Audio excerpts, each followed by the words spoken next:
القصة دي مش بس قصة حب، دي كمان قصة فقد للثقة وللعمر، وقبل كل ده كمان فقد للنفسية. منى بنت بسيطة جدا ومقبلة على الحياة، اشتغلت في شركة جديدة عشان تحقق أحلامها وطموحاتها واحدة واحدة. الدنيا كانت ماشية معاها زي الفل لحد ما قابلت واحد اسمه آدم ده زميل ليها في الشغل. آدم ده كان شخصية تجذب وتشد الانتباه جدا، شاب لبق بيلبس حلو وشاطر جدا في شغله. قرب منها واحدة واحدة وبدأوا فعلا ينجذبوا لبعض. كان بيسمعها كويس وبيسأل عن تفاصيل يومها، بيخليها تحس انها اهم واحدة في الدنيا. بس للأسف ده كان السم اللي بيدسه في العسل. كل الناس كانت بتقول عليه انه ناجح وطموح، وكان عنده حضور يخلي اي بنت تتشد ليه. منى كانت بتقع في حبه كل يوم اكتر من اليوم اللي قبله. بعد 3 شهور آدم اتغير 360 درجة. بقت كل حاجة منى تعملها له مش كافية، بيقل منها في كل حاجة، يضحك على أفكارها ويشككها في نفسها، ويقلل دايما من طموحاتها وأحلامها. وكل ما تشتكي من أسلوبه معاها كان يقول لها أنت حساسة قوي، أنا ما كنتش أقصد وكنت بهزر. وطبعا بقى جمل من اللي بتلخبط يخليها تشك في نفسها أكتر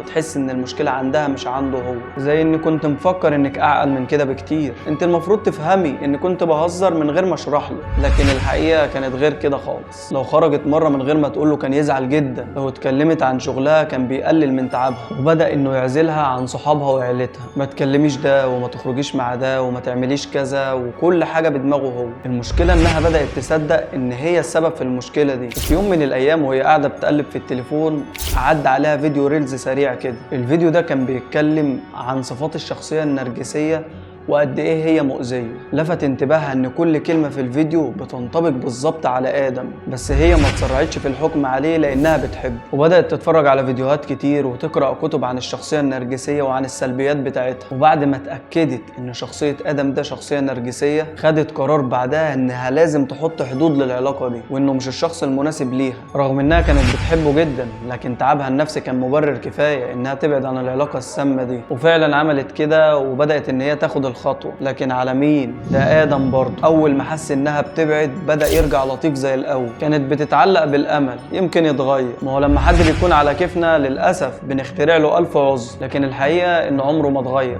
هو بس كان عايز يرجع يتحكم زي الأول. واستمر الحال كما هو عليه، يبقى كويس شوية ويرجع لعادته القديمة تاني. منى أخدت قرار بعد 1.5 سنة من التعب إنها تمشي وتبعد عن العلاقة دي. سابت العلاقة وللأسف بدأت تتعالج نفسيا، وكل ما تفتكر الذكريات الحلوة تفتكر كمان التعب النفسي والذكريات الزفت اللي عاشتها بسببه. عزيزي المشاهد، احنا بنتكلم عن الشخصية السامة. هو ده الشخص التوكسيك بعينه، بيلعب معاك أحقر الألاعيب النفسية اللي تخليك تحبه وتتعلق بيه، وبعد كده يسلب منك كل حاجة مرة واحدة، ويخليك عطشان للمشاعر والذكريات الحلوة اللي عشتها معاه. وكل ما تفكر تبعد هيديك شوية. الغريب في الشخص ده انك صعب تعرفه في الاول غير لما تقع في الفخ. لكن هقولك ازاي تعرف الشخص النرجسي ده بدري قبل ما رجلك تيجي. في الاول بيعرف يمثل، يبان لطيف مهتم متعاون، وبعد ما يعلقك بيه يوريك الوش التاني. هتلاقيه دايما بيحب يتكلم عن نفسه كتير، وبيحب جدا اللي يمدحه ويتكلم عنه، والعكس ما بيحبش حد يتكلم عن نفسه قدامه او حد يتكلم قدامه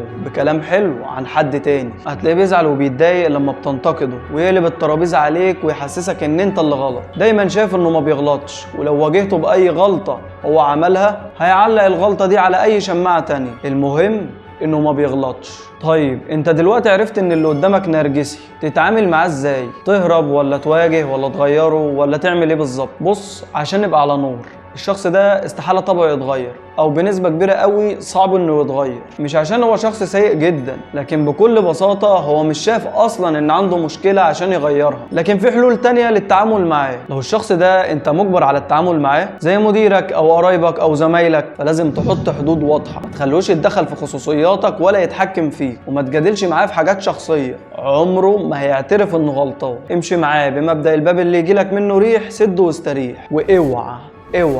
اوعى تعتمد عليه عاطفيا. هو مش الشخص اللي هيسندك، فما تديش جدعانه ومشاعر عمرها ما هتتردلك، واعرف انها لو اتردت لك يبقى بهدف. ولو تقدر تبعد ابعد. اكتر حاجة صح ممكن تعملها لنفسك في العلاقة دي انك تطلع منها من غير ما تتأثر. وعن رأيي الشخصي اتعامل مع الشخص ده اكنه مشوه نفسيا ومحتاج اللي يبص لحاله بشفقة، وده اللي هيخليك تشوفه بنظرة حقيقية غير اللي بيوريها للناس. لو عجبك الفيديو ما تنساش تعمل لايك وتشترك في القناة عشان تشوف كل جديد. اكتب لي رأيك في الكومنتات، هل قابلت الشخص النرجسي ده قبل كده وتجربتك كانت معاه عاملة ازاي؟ سلام.